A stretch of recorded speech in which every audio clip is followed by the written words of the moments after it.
বাংলাদেশের সবচেয়ে শক্তিশালী যুদ্ধজাহাজ আর নেই। হ্যাঁ, একেবারে ঠিক শুনছেন। বিএনএস বঙ্গবন্ধু যুদ্ধজাহাজকে বাংলাদেশের সবচেয়ে শক্তিশালী যুদ্ধজাহাজ বলা হতো এই জাহাজ বাংলাদেশের গর্বের আর আধিপত্যের প্রতীক। সেই বঙ্গবন্ধু জাহাজটিকে পাল্টে ফেলা হয়েছে।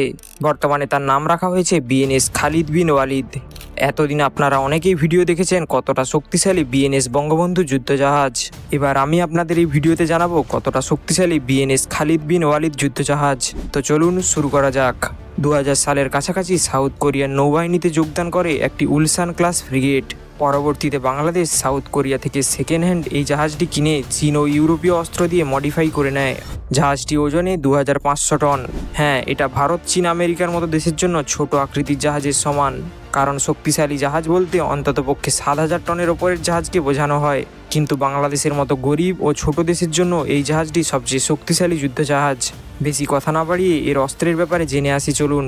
ইটালির তৈরি 4টি automate mark 2 block 4 antiship missile রয়েছে, যার রেঞ্জ 180 কিলোমিটার, যা স্পিড মাত্র ম্যাক 0.9।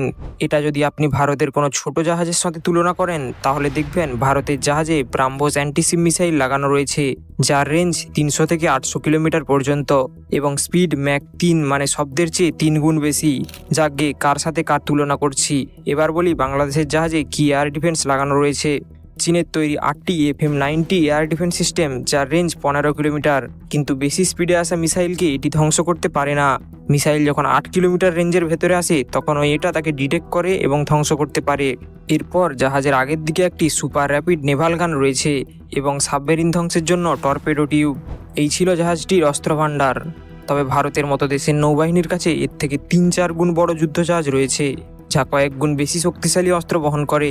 আশা করি আপনাদের এই ভিডিওটি ভালো লেগেছে। ভালো লাগলে সাবস্ক্রাইব করতে ভুলবেন না। ধন্যবাদ।